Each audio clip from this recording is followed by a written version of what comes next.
Viver juntos uma grande emoção. Sentir no peito uma explosão de amor.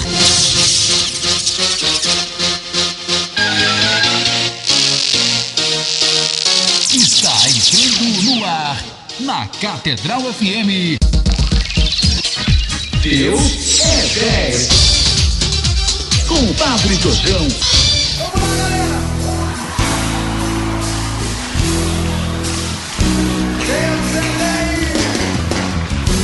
Bom dia, amados irmãos e irmãs, bom dia, ouvintes da Rádio Catedral, sua emissora católica.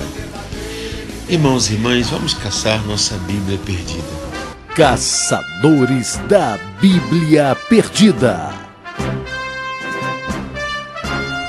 Ou seja, vamos ver o que a palavra de Deus quer dizer para nós hoje. Desde ontem, a Suprema Corte do Brasil, ou Supremo Tribunal Federal, está realizando uma sessão cujo tema é a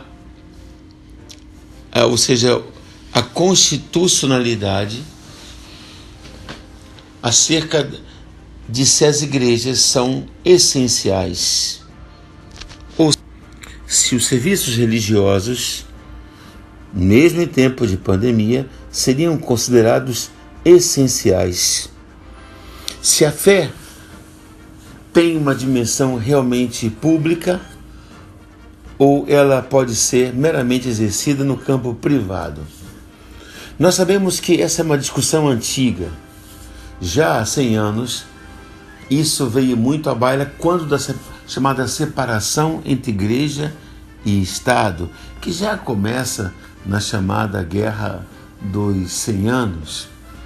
E, de fato, nós temos uma reação muito forte quando houve a separação da igreja do Estado logo depois da queda do Império no Brasil com a proclamação da República, quando a igreja perdeu todo o seu patrimônio, foi dilapidada e houve uma grande perseguição no Brasil. E nós trouxemos para cá um canto que fora cantado no mundo inteiro, um canto alemão, que mostrava muito bem a reação dessa tendência de uma religião meramente privada, fechada, uma igreja de sacristia, essa tendência de fazer da religião uma coisa apenas particular. Hoje em dia volta-se a isso. Há países mesmo de liberdade em que se proíbe o uso do crucifixo ou do kippah, dos judeus, do véu. Acontece muito isso, em que pessoas trabalham numa empresa, até mesmo numa empresa aérea, não podem usar um símbolo religioso. E se cantava muito isso século atrás, aquele canto que nós conhecemos: queremos Deus, homens ingratos, ao Pai Supremo, ao Redentor, zombam da fé os insensatos, erguem-se em vão contra o Senhor. Da nossa fé, ó Virgem, um brado abençoai, queremos Deus, que é nosso Rei, queremos Deus, que é nosso Pai. Afinal de contas, a fé deve ser apenas uma manifestação pessoal, privada, particular, ou ela tem direito de ser uma manifestação pública? Nós temos visto todos os dias pessoas que reclamam do sino que toca, pessoas que agridem o religioso quando sai com seu hábito religioso, com sua veste religiosa. Pessoas que são ridicularizadas porque vão um crucifixo no peito com um símbolo religioso. Afinal de contas, isso é uma perseguição religiosa. Hoje em dia, quantas minorias são defendidas à torta e à direito? Não, nada contra isso, pelo contrário. Qualquer tipo de perseguição, de preconceito é um prejuízo, é condenável. Mas se há um tipo de perseguição que é aceita, é a cristofobia.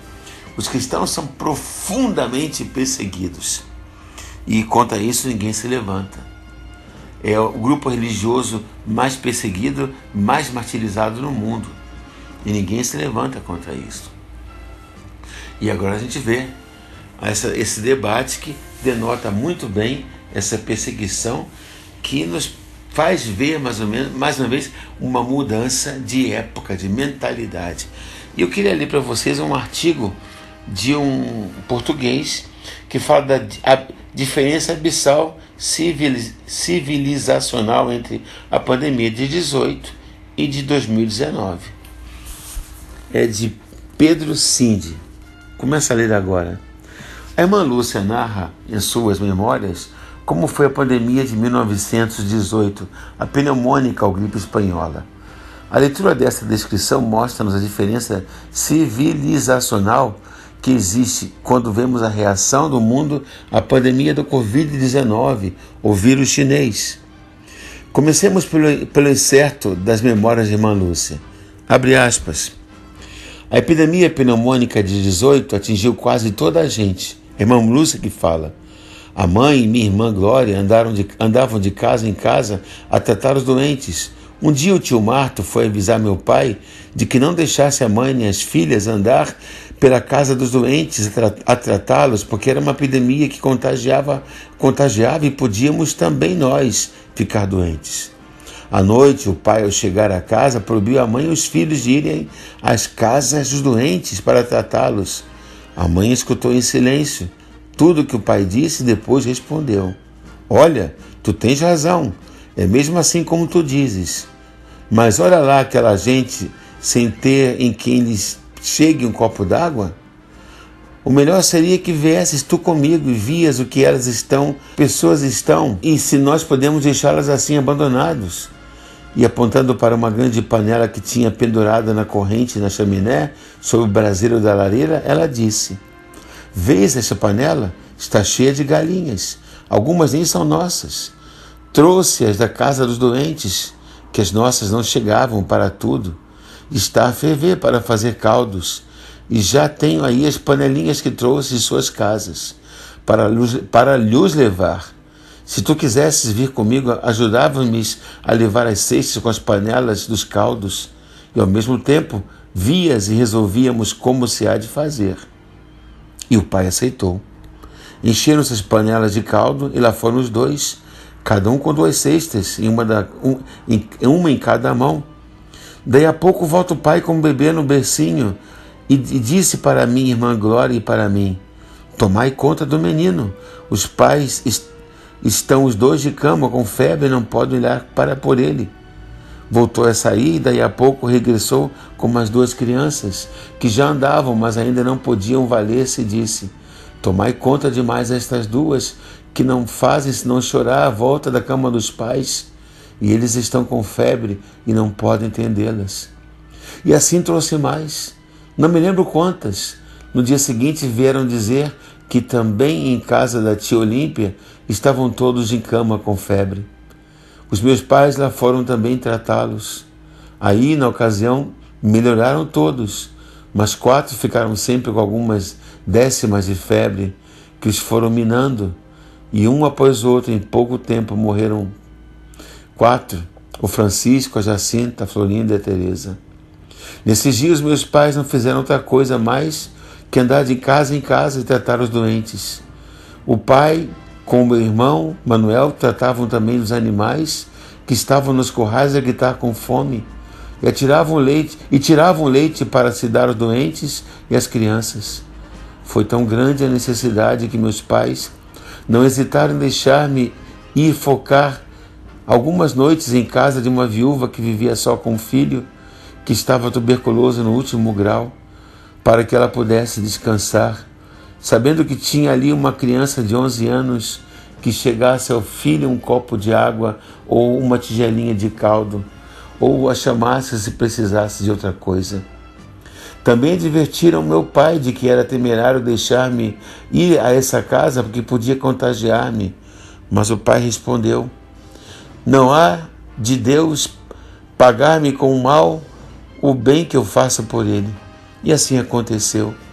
A confiança de meu pai não foi confundida, que tenho quase 82 anos e ainda não senti o mínimo de vestígio dessa doença. São excertos da memória da irmã Lúcia. Continua o autor.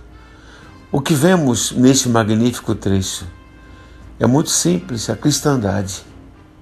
Isto é, a civilização cristã em ação, exprimindo as suas virtudes, A caridade, amar o outro como a si mesmo, a heroicidade, a capacidade do sacrifício, a consciência de que estamos vivos e podemos morrer, e de que morrer a fazer o bem é melhor do que viver covardemente encerrado em casa, e ainda a confiança em Deus. Um século virado, temos a polícia percorrer as ruas e os alto-falantes avisando: fique em casa. Estamos proibidos para o nosso bem. Naturalmente, de sair de casa, de ir trabalhar, de ir ajudar um vizinho, de ir ao hospital, ver o nosso pai, a nossa mãe pela última vez, ou de ir buscá-lo ao lar, ou de ir a um funeral, etc, etc, etc. Colocadas lado a lado, parecem duas civilizações diferentes, e são. O que aconteceu, pois, entre as duas civilizações? Como chegamos a este ponto do extremo egoísmo e covardia? A resposta é simples. A cristandade decaiu na Europa. Agora somos uma civilização sem esqueleto, sem dimensão vertical, em duas palavras: sem Deus. Somos uma civilização que trocou as virtudes objetivas e universais, como as que enunciamos acima, por valores subjetivos e individuais. E esta decadência civilizacional é incomparavelmente mais grave do que qualquer pandemia. Melhor dito, esta decadência civilizacional é muitíssimo mais contagiosa do que qualquer variante do Covid. Meus irmãos, esse é um texto impressionante. Não vamos dizer que vamos nos deixar contaminar, deixar de tomar cuidado com os cuidados sanitários, de modo algum. Lógico, não somos loucos. A vida é um dom inalienável. E temos que cuidar da saúde, sim, é evidente. Mas não podemos deixar também de sermos humanos, deixar de fazer o bem. Não podemos deixar também as igrejas, que são os prontos socorros espirituais, tomando todo o cuidado, distanciamento, álcool, máscaras. Afinal de contas, Deus não é nosso inimigo. Vivemos um mundo em que as pessoas esqueceram de Deus, abandonaram a Deus, veem a Deus como inimigo. Triste sorte do mundo que voltou as costas para o seu Criador. Que Deus nos ajude. A todos abençoe-vos o Deus Todo-Poderoso, Pai, Filho e Espírito Santo. Até amanhã, fiquemos na paz do nosso Deus, que é 10. Amém. Catedral FM apresentou Deus é 10.